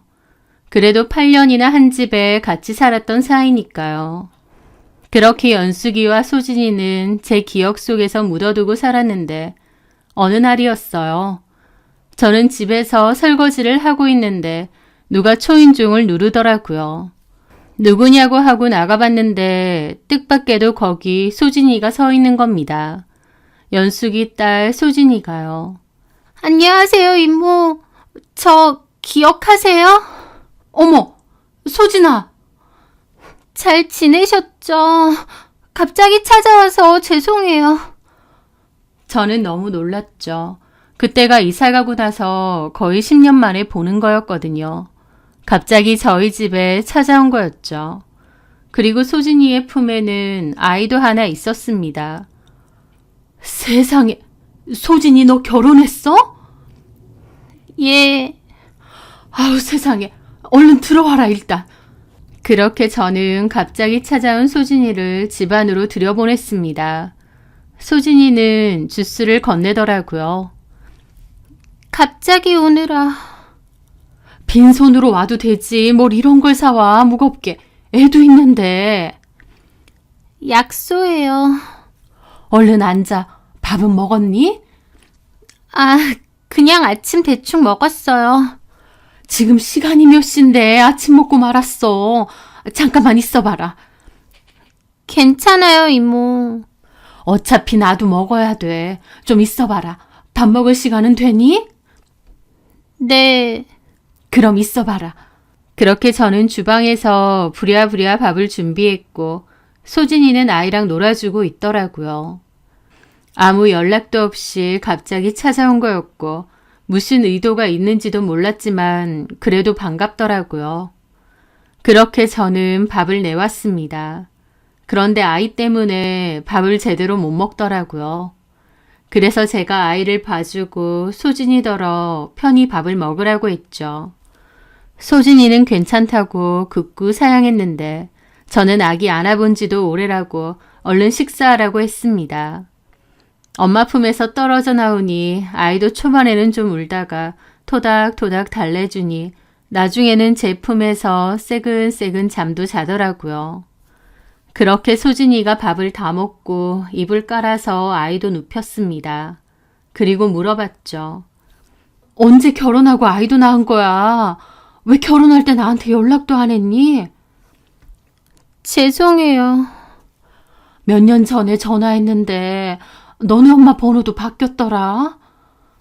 그 말에 소진이는 바닥만 지그시 바라보더라고요. 그러더니 실은 엄마 돌아가셨어요. 뭐라고? 퇴근길에 차에 치여서 병원에서 한 일주일 정도 있다가 돌아가셨거든요. 저는 엄마가 나으실 줄 알았어요. 병원에서도 희망적인 말을 해줬는데 갑자기 안 좋아지시더니 돌아가셨어요. 그때 너무 경황도 없었고요. 또 사고 당하면서 엄마 핸드폰이 아예 형체도 없이 부서졌거든요. 그래서 주변에 연락도 제대로 못하고 먼 친척들 도움받아서 급하게 치렀어요. 저는 생각지도 못한 말에 입을 막았습니다. 연숙이가 죽었다니 너무 놀랐죠. 아니, 세상에 이런 일이. 아휴, 그래서 연락이 안 됐던 거구나. 네, 저도 이모 번호는 몰라서 따로 연락 못 드렸어요. 그럴 경황이 없기도 했고요. 엄마가 너무 하루아침에 돌아가신 거라서 너무 슬프기도 하고 뭘 어떻게 해야 할지도 모르겠고. 아휴, 네가 얼마나 힘들었을 거야, 세상에. 저는 너무 가슴이 아팠습니다. 폭력적인 남편 피해 애 데리고 나왔던 연숙이 야무지고 똑부러지게 돈 모아서 소진이랑 살 아파트까지 마련해서 이사 갔는데 하루아침에 그런 비극적인 일을 당했다니요. 그 기구한 운명이 눈물이 나고 가슴이 답답하더라고요. 한 번씩 이모 생각 났거든요. 여기서 살면서 이모네 집 맨날 놀러가고 이모가 저 밥 차려주고 비 오는 날엔 부침개 부쳐주고 같이 장 보러 다니고 그랬잖아요. 그랬지. 너 결혼은 언제 한 거니? 작년에 했어요. 남편 될 사람은 뭐 하는 사람이고? 배 타는 사람이에요. 그래서 자주는 못 봐요. 그렇구나. 시부모님이랑 같이 살아요. 시부모님이랑 같이 살아? 네. 잘들 해주셔? 제 물음에 소진이는 잠깐 무슨 생각을 하더니 이내 웃으며 고개를 끄덕였습니다. 네. 그렇구나. 아휴, 그 어린 게 다 커가지고 시집가고 애기도 있고 기특하다. 연숙이도 살아있었으면 얼마나 좋아할 거야. 그렇죠. 이 근처에 왔다가 이모 생각 나는 거예요. 연락처가 없어서 미리 연락하고 올 수도 없고 집에 안 계실까 싶으면서도 일단 무작정 와봤어요. 다행히 계셨네요. 잘했어, 잘했어. 나야 뭐 특별한 일 없으면 집에 있지. 앞으로도 종종 와. 친정이라고 생각하고. 사실 여기가 친정이나 다름없지 뭐. 여기서 컸는데. 그 말에 소진이는 웃더라고요. 그런데 그 웃음이 묘하게 지쳐 보이고 힘들어 보이는 겁니다. 저한테 별다른 말은 안 하는데 뭔가 지쳐 보이더라고요. 시부모님이랑 같이 사는 건 괜찮니? 네, 잘해주세요. 근데 왜 같이 살아? 따로 안 살고. 아, 남편이 걱정된다고 해서요. 자기가 집에 잘 없다 보니까. 그래. 네, 잘해주세요. 그나저나 이모 오랜만에 뵈니까 참 좋네요. 나도 너 오랜만에 보니까 좋다. 참, 이모, 연락처 좀 주세요. 한 번씩 안부 연락 드려도 되죠? 되고 말고, 그냥 여기를 친정으로 생각하라니까. 연락하고 싶으면 아무 때고 하고, 오고 싶으면 아무 때나 와도 돼. 알았지? 감사해요. 감사하기엔. 그렇게 저는 소진이에게 연락처를 주었습니다. 오랫동안 못한 이야기를 좀 나누려는데 소진이는 전화가 왔다며 잠깐 전화를 받으러 나가더라고요. 방에서 통화해도 되는데. 아니에요. 잠깐만 나가서 통화하고 올게요. 그러더니 불이 나게 나가는 겁니다. 그렇게 소진이가 나가고 제가 아이를 보고 있는데 아이가 깨서 울더라고요. 엄마 찾으면서요. 저는 아이를 안고 소진이를 찾으러 대문 밖으로 나가보는데 소진이가 대문 앞 전봇대에서 쩔쩔매는 얼굴로 전화를 받고 있는 겁니다. 금방 들어갈게요 라는 얘기를 얼핏 들었던 것 같았죠. 제가 어리둥절하게 보고 있으니 소진이가 통화를 끝내고 나오다가 저를 보더라고요. 지아 깼어요? 엄마 찾아서 데리고 나왔다. 누구? 시어머니? 예, 저 이제 가봐야겠어요. 참, 집 어디라고? 내가 데려다 줄게. 아, 여기서 그렇게 안 멀어서요. 그냥 버스 타고 가면 돼요. 애 안고 무슨 버스? 있어봐. 그렇게 저는 차키를 들고 나왔고 소진이를 태워다 줬습니다. 소진이 시댁은 저희 동네에서 차로 15분 정도면 가는 곳이더라고요. 가깝네. 종종 놀러와. 네. 그렇게 저는 소진이네 집에 도착해서 같이 내렸습니다. 감사해요, 이모. 잘 들어가고. 그런데 저 멀리서 누가 저와 소진이를 쳐다보고 있는 겁니다. 그러더니 예! 소진아! 라고 앙칼지게 부르더라고요. 소진이는 화들짝 놀라면서 뒤를 보고요. 아, 어머님! 아, 저분이 소진이네 어머님이구나 생각했죠. 그런데 미간까지 찌푸리고 소진이를 빤히 노려보고 있는 거예요. 황당했죠. 소진이는 아이를 안고 어머님에게 갔고 어머님은 저를 쳐다보더라고요. 누구야? 누구 차를 얻어 타고 다녀? 아, 저 예전에 엄마랑 살던 집의 집주인 이모님이신데요. 그런데 지금 거길 갔다 와? 네. 왜? 아, 그냥 오랜만에 뵙고 싶어서. 제가 가만 지켜보는데 소진이를 노려보면서 엄청 다그치듯 따지듯 물어보는 겁니다. 그 모습을 지켜보는 저는 황당했죠. 들어와! 그러고선 쌩하니 안으로 들어가더라고요. 소진이는 저를 보고 태워줘서 고맙다고 인사를 하고는 허둥지둥 집 안으로 들어갔죠. 그 모습에 저는 한참이나 그 근처를 서성였습니다. 기분이 너무 이상하더라고요. 소진이는 시부모님이 잘해준다고 했지만 잠깐 동안 제가 본 모습으론 그렇지 않았습니다. 소진이를 보는 눈빛이나 말투, 대하는 행동, 소진이가 구박당하면서 사는 건가 싶더라고요. 그날 저는 집으로 돌아와 소진이가 놓고 간 주스 세트를 가만히 봤죠. 근 10년 만에 보는 거라 너무 반가우면서도 마지막 그 모습이 짠하고 눈에 밟히더라고요.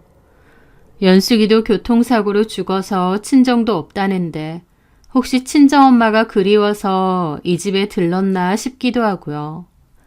그렇게 생각하니 마음 둘 곳 없어 보이는 소진이가 어찌나 짠하던지요. 그 뒤에 제가 한번 연락을 했습니다. 소진아, 이모야, 잘 지내니? 이모, 네, 잘 지내요. 그때 밥도 잘 얻어먹고 저희 지아도 잘 봐주셔서 감사드려요. 뭘, 시간 되면 한번 또 놀러와. 지아도 또 보고 싶네. 그럴게요. 이번 주 목요일쯤 괜찮으세요? 그럼 뭐 먹고 싶은 거 없니? 너 전에 부침개 좋아하더니 부침개 해줄까? 번거로우시잖아요. 여기 집에 재료 다 있는데 금방 만들지. 먹을래? 해주시면 좋죠. 이모 부침개 맛있는데. 그래 그럼 그날 와. 빈손으로 와. 괜히 뭐 사들고 오지 마라. 애도 있는데 무겁다. 예. 그렇게 소진이를 다시 집으로 불렀습니다. 마음이 계속 쓰여서 좀 물어볼까 싶은 게 가장 큰 목적이긴 하지만 또 막상 소진이가 온다고 하니 시집간 딸이 놀러 오는 것 마냥 기다려지기도 하더라고요. 그날 부침개도 해줄 거지만 다른 것도 좀 먹여야겠다 싶어서 장도 봐왔죠. 남편도 소진이가 놀러 온다고 하니 전날에 케이크를 사왔더라고요. 그렇게 목요일에 소진이가 집에 놀러 왔습니다. 저번보다 훨씬 밝은 표정으로 일찍 왔더라고요. 빈손으로 오라고 했는데도 빵집에서 빵도 사오고요. 그렇게 밥도 해먹이고 그동안 살아온 이야기도 듣고 그랬죠. 소진이가 대학 다닐 때 연숙이가 사고를 당했다고 하는데 너무 힘들어서 1년 정도는 휴학하고 집에 있거나 아르바이트하고 그랬다더군요. 가족이라고는 엄마밖에 없었는데 엄마가 허무하게 세상에서 사라지니 어린 마음에 얼마나 힘들었겠나요. 그런데 아파트 남은 대출금도 갚아야 했고 또 아르바이트를 해도 학교 등록금이며 생활비가 턱없이 부족하다고 했습니다. 그래서 결국 집을 팔고 그 돈으로 남은 대출금 정리하고 나머지는 통장에 잘 넣어두었답니다. 그리고 작은 집 하나 구해서 혼자 살면서 대학 졸업하고 취업도 했다고 하더라고요. 대학 졸업식에 엄마가 꼭 왔으면 했는데 엄마 없이 혼자 졸업하다 보니 많이 서럽고 그리웠다고 얘기하는데 안쓰럽더라고요. 엄마까지 그렇게 돌아가시고 가족도 없이 지내니 항상 외로웠다고 했습니다. 가족이 너무 갖고 싶었던 탓에 결혼도 빨리 하고 싶고 아이도 빨리 갖고 싶었다고 하더라고요.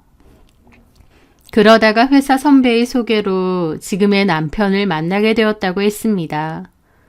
5살 연상인데 배 타는 사람이라서 돈도 잘 벌고 성격도 남자답고 소진이에게도 참 잘했대요.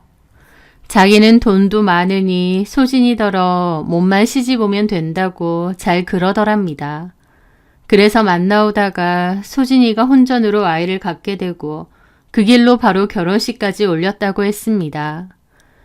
그런데 원래는 신혼집 하나 구해서 따로 살기로 했는데 결혼 직전에 남편이 그냥 시댁 들어가서 살자고 말을 바꿨대요. 애도 키워야 되다 보니 시댁 들어가서 사는 게 도움도 받을 수 있고 또 안심되고 좋을 것 같다면서요. 그렇게 해서 시댁에서 아이 낳고 살고 있다고 하더라고요. 저는 조심스럽게 또 한편으론 좀 장난스럽게 물어봤어요. 너무 무겁게 물어보면 안 될 것 같아서요. 수진아, 그때 보니까 시어머니 되시는 분이 인상이 영 날카롭게 생겼던데 너한테 잘해주시는 거 맞지? 네. 이모가 아니라 그냥 엄마라고 생각해. 친정엄마한테 못할 말 뭐 있니? 정말 잘해주는 거 맞는 거지? 그런데 사실 저는 저렇게 물으면서도 한편으론 내가 이렇게 묻는 게 선을 넘는 건가 싶기도 했습니다. 만에 하나 소진이가 진짜 시집살이에 시달린다고 해도 제가 뭘 해줄 수 있겠나요? 저는 진짜 친엄마도 아니고 그렇다고 친이모도 아니고 그냥 한때 소진이가 살았던 집의 집주인이자 엄마 친구 정도일 뿐인데요. 그럼에도 소진이가 혹시나 마음고생하고 사는지 진심으로 걱정이 되더라고요. 소진이는 제 말에 밝게 웃으며 아니라고 했습니다. 아니요, 잘해주세요. 그때는 제가 잠깐 나간다고 해놓고 안 들어오니까 걱정되셔서 좀 그러셨던 것 같아요. 제가 잘못했죠. 아니 무슨 3-4살 애도 아니고 애엄마가 볼 일 있어서 나갔다가 좀 늦게 들어올 수도 있지. 그걸 시어머니가 뭘 그렇게 걱정을 하신대? 좀 그런 거 걱정 많이 하세요. 아무래도 아들이 배 타는 사람이다 보니 연락 안 되거나 어디 나갔다가 빨리 안 들어오면 더 걱정되시고 그러신가 봐요. 그래? 네, 저 잘 지내요, 이모. 걱정 마세요. 그리고요, 놀러 오라고 하셔서 너무 좋았어요. 저번에 무작정 찾아간 거라서 너무 예의 없었나 걱정했거든요. 아휴, 무슨 예의. 네가 여기 오는데 무슨 예의 차려? 내가 말했잖아. 그냥 친정 온다 생각하고 오라니까. 그렇게 말해주셔서 감사해요. 진짜 말만 그런 거 아니야. 너도 알다시피 나도 자식 하나 없잖아. 소진이 너 어릴 때 네 조막 손잡고 시장 다니고 그랬던 거 기억나지? 그때 사람들이 다 나더러 이렇게 큰 딸이 언제 있었냐고 그러고. 그랬죠.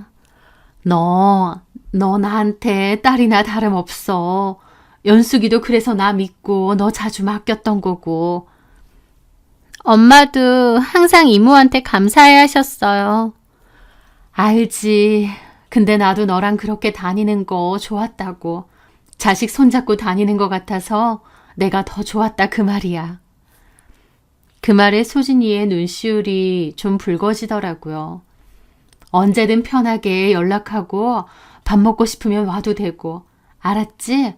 아저씨도 너 온다고 하니까 좋다고 케이크 사놨더라. 아저씨한테도 늘 감사해요. 나 적적한데 지하 보여주러 자주 좀 와줘. 알았지? 네. 그렇게 소진이와 즐거운 시간을 보내고 소진이는 집으로 돌아갔습니다. 하지만 잘 지낸다고 하는데도 영 마음이 썩 편하지는 않더라고요. 소진이네 시어머니가 영 성격이 안 좋아 보이던데 남편도 없이 시부모랑 사는 게 얼마나 힘들겠나요.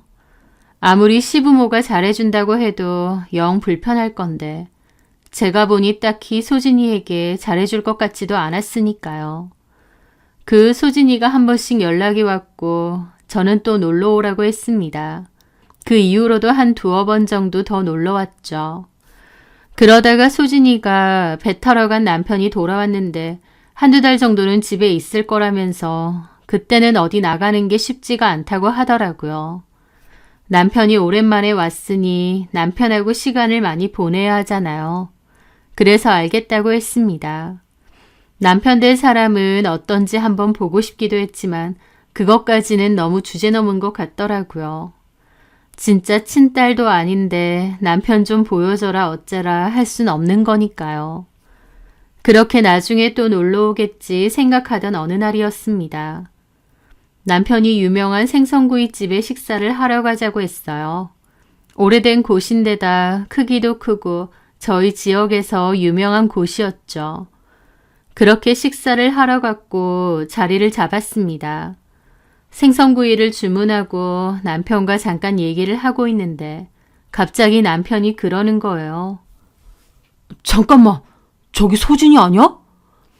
남편의 말에 봤더니 좀 떨어진 테이블에서 정말 소진이가 앉아 있더라고요.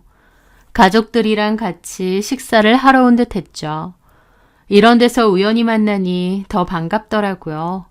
그래서 아는 체를 하려다가 앞에 시부모님도 있고 옆에 남편도 있는 데다 너무 정신이 없어 보여서 일단은 그냥 말았습니다. 나중에 식사 다 끝나고 나갈 때는 아는 체 해야겠다 생각하면서요. 소진이 맞네. 가족들이랑 식사하러 왔나 봐. 옆에 있는 저 사람이 소진이 남편이구나. 그때 사진은 보여줬는데 실물은 처음 본다. 인상 어때? 남자답고 좋아. 그렇게 저는 물을 마시며 소진이 쪽을 힐끗 봤습니다. 그런데 소진이는 아이 이유식 먹이느라 제대로 밥도 못 먹고 있더라고요. 이유식 먹이면서 시부모가 뭐라고 자꾸 얘기를 하는지 고개를 끄덕이면서 그거 듣고 있고, 애가 하나도 안 편해 보이고 표정은 그늘져 있고 주눅이 잔뜩 들어있는 겁니다. 소진이 옆에 남편은 소진이가 밥도 안 먹고 있는데도 지 밥만 처먹기 바쁘더라고요. 그 시부모는 반찬 부족하거나 뭐가 필요하면 소진이한테 시키는 듯 했습니다. 소진이는 애 달래가면서 밥 먹이고 시부모가 뭐 달라고 하면 시키고 챙기고 정신없어 보이더라고요. 그걸 보는데 너무 기분이 속상하고 짠한 겁니다. 애가 급하게 밥을 먹는데 생선도 잘 못 먹고 정신없어 보이더라고요. 소진이는 깡 말랐는데 옆에 있는 남편은 투실투실 살이 쪄서 더 얄미워 보이더라고요. 소진이는 정신이 없어 보이고 짬날 때마다 급하게 밥을 우겨 먹더라고요. 소진이 쟤는 밥을 저렇게 급하게 먹어, 체하게. 그래? 애 챙기느라 정신이 없나 보네. 그렇게 저희 메뉴가 나왔고 식사를 했습니다. 그런데 그때였어요. 소진이 시모가 뭐가 마음에 안 드는지 소진이한테 뭐라고 하는 겁니다. 소진이는 쩔쩔매면서 변명을 하고요. 소진이 시모는 남들 눈은 의식도 않는지 막 뭐라고 따지는 것 같았고, 뭘 잘못했길래 저렇게 며느리를 잡나 싶어서 황당해서 쳐다보고 있었죠. 그런데 갑자기 시모가 뭐라고 하더니 소진이 쪽으로 먹다 남은 생선을 소진이 얼굴 쪽으로 확 던지는 겁니다. 저도 그 모습에 너무 놀랐죠. 소진이가 가까스로 피해서 생선을 맞지는 않았고 생선 반토막은 바닥에 떨어졌습니다. 그런데 더 충격적인 건 시모가 생선을 집어던지면 보통 사람들은 너무 놀라고 기함할 텐데 소진이는 을에 있는 일인 것 마냥 벌떡 일어나더니 바닥에 앉아 생선을 줍고 치우는 거예요. 저와 남편은 그 모습을 보고 너무 놀라 벙쪄 있었습니다. 시어머니가 이 사람 많은 식당에서 그 난동을 피우는데 소진이가 익숙하다는 듯 또 당연하다는 듯 놀라지도 않고 바닥에서 떨어진 생선 줍고 휴지로 닦고 정리를 하는 모습이요. 그리고는 다시 자리에 앉아서 지네 시모 눈치를 막 보는데 그 순간 제 눈이 뒤집히더라고요. 어따 대고 생선을 던져 저 막대 먹은 여편네가 싶은 겁니다. 저는 자리에서 벌떡 일어났고 남편도 깜짝 놀라더라고요. 저 여편네가 미쳤나? 여보, 어디가? 저는 바로 그 자리로 갔습니다. 그 시모는 그때까지도 소진이한테 삿대질하면서 이녀나 저녀나 하는 거예요. 지금 뭐라고 했어요? 제가 갑자기 나타나니 소진이도 놀라더라고요. 이모! 제가 눈을 부라리며 거기 서 있으니 소진이네 시부모가 황당한 얼굴로 보고 있더라고요. 누구야 이 사람은? 이모? 야, 너 이모 있어? 소진이는 당황해서 일어나더라고요. 이모가 여길 어떻게... 저는 열받아서 따졌습니다. 지금 소진이 얼굴에 생선 집어던졌어? 당신 누군데? 나 소진이 이모다. 왜? 무슨 이모? 얘가 이모가 어딨어? 너 말해봐라. 이모 없다며. 저기 멀리 사는 삼촌인가 하나 있다며. 가만히 있어봐. 아, 저번에 얘 데려다 줬던 그 아줌마네. 당신 친이모도 아니잖아. 뭐야 이 아줌마는. 왜 남의 집 일에 관여해? 그래, 나 친이모 아니다. 그래도 소진이한테는 엄마라 다름없는 사람이야. 당신 지금 소진이 얼굴에 생선 던졌지? 미쳤어? 어디 사람 얼굴에다가 먹던 생선을 던져? 이 못 베어 처먹은 인간아! 뭐가 어째? 이 여자가 미쳤나? 그리고 네가 소진이 남편이야? 예. 너 병신이야? 와이프가 얼굴에 생선 처먹고 있는데 너 가만히 있어? 네 밥만 처먹으면 다야? 아니, 누구신데 이러세요? 소진이 얘도 집에선 귀중한 자식이야. 옷다 대고 귀중한 자식은 무슨 부모도 없는 고아 주제에. 뭐야? 당신들 이런 식으로 소진이 무시했지? 그렇게 식당에선 큰 소리가 났고 사람들 다 구경하고 사장님이 와서 말리더라고요. 아니, 그쪽이 뭔 상관인데. 나만이야. 어따 대고 남의 집안일에 감나라 배나라 지랄이야. 남 아니거든요. 저한테는 친이모나 다름없거든요. 소진이가 갑자기 눈이 돌아서 따지더라고요. 이게 미쳤나? 어따 대고. 야, 너 미쳤어? 그래, 미쳤다. 너네 엄마 아빠랑 살다 보니 제정신으로 못 살겠다. 왜? 뭐? 그러면서 소진이 남편이 갑자기 위협하듯이 딱 일어서는 겁니다. 저희 남편도 달려와서 막아섰죠. 저희 남편이 나이는 있어도 왕년에 유도했던 사람이라 키나 덩치가 엄청 크거든요. 인상도 무섭고요. 그런데 저희 남편이 막아서니 소진이 남편도 움찔하더군요. 아저씨는 또 뭐예요? 뭐야 이것들은 다. 야, 김소진. 뭐 하는 거야? 너 집에서 쫓겨날래? 쫓겨날래 같은 소리 안 해. 얘 소진아, 너 이따위 집구석에서 이런 꼴 당하면서 살았어? 이렇게 살면 안 되지. 네가 왜? 네가 뭐가 아쉬워? 네가 왜 이런 취급을 받냐고. 너네 엄마가 알아봐. 땅을 치고 울어. 이렇게 살지 마라. 소진아, 이모랑 가자. 어? 그 말에 소진이는 저를 가만히 보더라고요.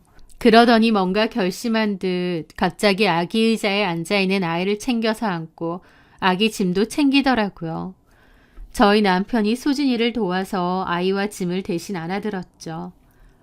이게 미쳤나? 너 지금 뭐 하자는 거야?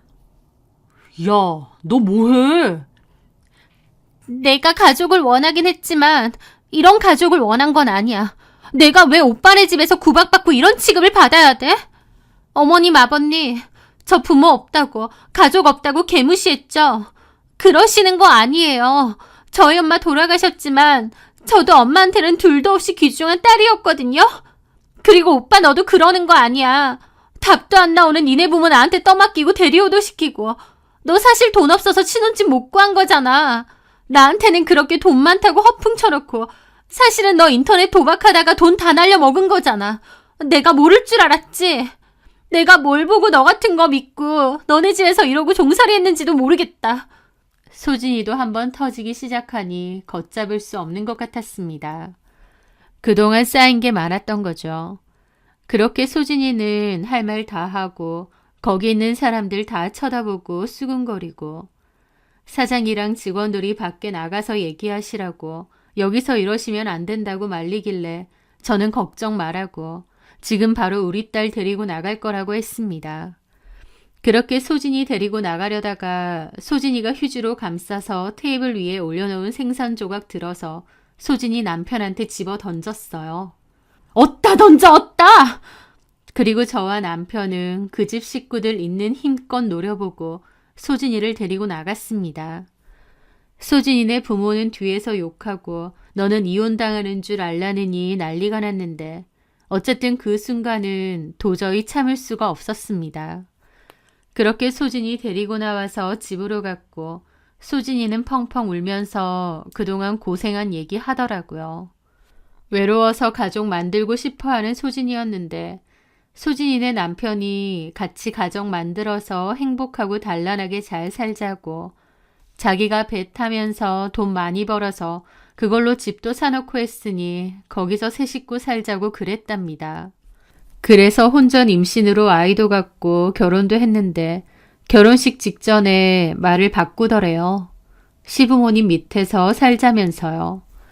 처음에는 돈 없다는 소리도 안 했는데 소진이가 몰래 알아보니 인터넷 도박인가 뭔가에 빠져서 모아놓은 돈 다 날려먹은 거랍니다. 소진이 입장에선 결혼도 코앞이고 애도 있고 하니 결혼을 강행했는데 결혼하고 보니 그 시부모가 소진이를 엄청 구박했대요. 부모도 없고 친정도 없다면서 걸핏하면 무시하고요. 임신한 애한테 집안일 시키고 부모도 없는 거 우리가 믿지는 결혼이라고 구박하고 얼마나 마음고생이 심했던지 오히려 임신을 했는데도 살이 빠지더랍니다. 그 시부모란 작자들이 애를 하도 구박하고 자존감을 깔아뭉개니까 소진이는 위축되고 어디서 말도 못하고 기댈 곳도 없고 그렇게 살았나 보더라고요. 시모가 걸핏하면 지 기분 나쁘다고 손에 잡히는 거 잘 집어던지고 그렇게 집어던지면 소진이가 정리하고 그랬답니다. 그날 생선 집어던지는 시모의 모습이 한두 번이 아니었던 거죠. 게다가 소진이네 남편도 나몰라라 하고 집으로 와도 맨날 술 마시러 다니고 지 친구들 만나러 다닌다고 집에도 잘 안 있었대요. 나머지는 배 타러 간다고 또 몇 달 넘게 집 비우고요. 그 집에서 너무 외롭고 힘들었다고 했습니다. 소진이도 이건 아닌데 싶으면서도 당장 기댈 곳이 없고 아이도 어린데 어떻게 해야 하나 막막했다고 하더군요. 아이라도 없으면 그냥 이혼하고 나올 테지만 아이가 있다 보니 막막했대요. 그렇다고 아이를 놓고 오는 것도 차마 못할 짓이었다고 하고요. 그러다가 하루는 시부모한테 욕먹고 홧김에 애 데리고 나왔는데 갈 데가 없더랍니다. 그러다가 제가 생각나서 저희 집에 온 거였어요. 소진이가 갑자기 저희 집을 찾아왔던 그날이 바로 그날이었던 거죠. 제가 소진이의 친엄마가 아닌데 더 이상 왈가왈부하는 것도 선을 넘은 것 같다고 생각했잖아요. 그 생각을 소진이도 했더라고요. 제가 친엄마도 아니고 하물며 친이모도 아닌데 자기가 이런 식으로 기대도 되나 싶더랍니다. 그런데 제가 계속 친정처럼 생각하고 놀러 오라고 하고 힘든 일 있으면 연락하라고 그랬더니 저한테 심적으로 의지를 많이 했다고 하더라고요. 그러던 도중 그 생선가게에서 그 일이 생겨난 거였고요. 저는 너무 선을 넘은 건가 싶었지만 오히려 소진이는 저한테 고맙다고 자기도 그렇게 박차고 나오고 싶었는데 용기가 없었다고 하더라고요. 저는 서럽게 우는 소진이를 꼭 안아주었습니다. 그리고 그런 집에서 그런 취급받으며 살지 말라고 지낼 곳, 기댈 곳 필요하면 우리 집이 있지 않느냐고 그랬죠. 제가 도와준다고요. 소진이는 감사하다면서 자기도 더 이상 그 집에서 살고 싶지 않다고 도와달라고 하더라고요. 그렇게 소진이는 아이와 함께 저희 집에서 지내면서 이혼 소송을 했습니다. 다행히 소진이가 이혼을 생각은 계속했기에 시부모가 폭언하는 걸 틈틈이 녹음도 해놨더라고요. 시부모의 폭언과 갑질 및 남편의 습관적인 도박을 이혼 사유로 이혼 소송도 걸었고 위자료 소송도 걸었습니다. 제가 옆에서 제일 마냥 열심히 도와주었죠. 한 8개월 정도 걸린 것 같고 그간 잘 모아둔 증거 덕분에 위자료 받고 이혼도 무사히 하게 되었습니다. 소진이는 소송 기간 도중 저희 집에서 지냈습니다. 예전에 소진이가 엄마랑 살던 그 집에서 아이랑 같이 살았죠. 그러면서 자기가 따로 들고 있던 전세금을 저희한테 주더라고요. 저는 필요 없다고 이건 네 돈이니 다른 사람한테 함부로 주지 말라고 그랬습니다.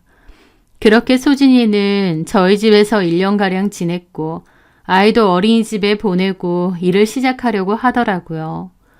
하지만 상황상 취업이 어려웠는데 소진이는 들고 있는 돈을 미천 삼아서 케이크 제작을 한다고 배우러 다니더니 저희 집 앞에서 작은 사무실 하나를 빌려 케이크 제작하고 파는 일을 하더라고요.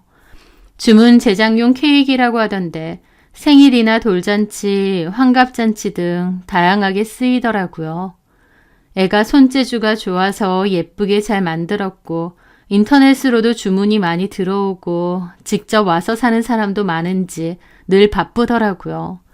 저도 틈틈이 가서 포장하고 그러는 건 도와주었죠. 그걸로 생각보다 돈도 잘 벌더라고요. 돈 번 걸로 저랑 남편 선물도 잘 사주고 맛있는 것도 많이 사주고 저랑 남편은 자식도 없는데 효도를 받는 기분이 들어서 너무 고마웠습니다. 그리고 어느 날 저와 남편에게 풍성한 카네이션과 용돈 풍선을 만들어 와서 선물로 주는 겁니다.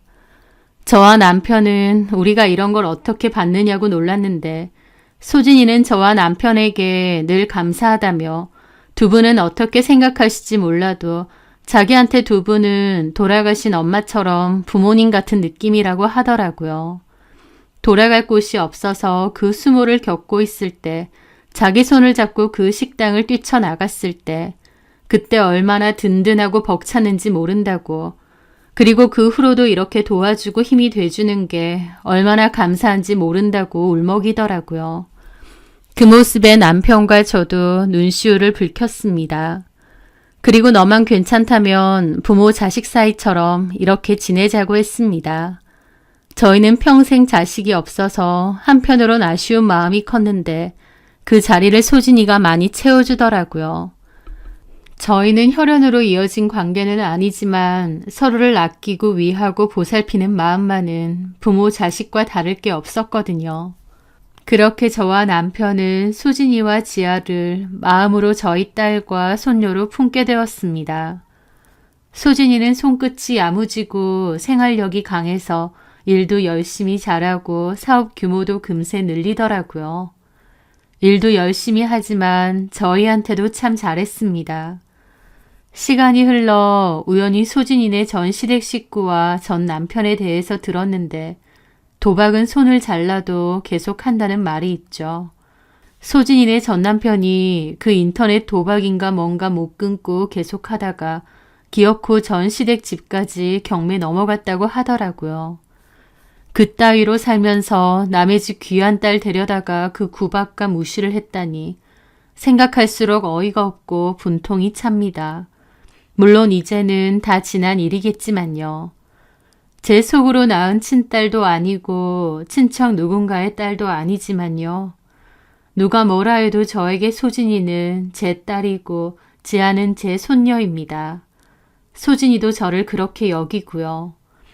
자식이 있으면 어떤 느낌인지 평생 모르고 살 줄 알았는데 소진이를 통해 많이 알게 되는 것 같습니다.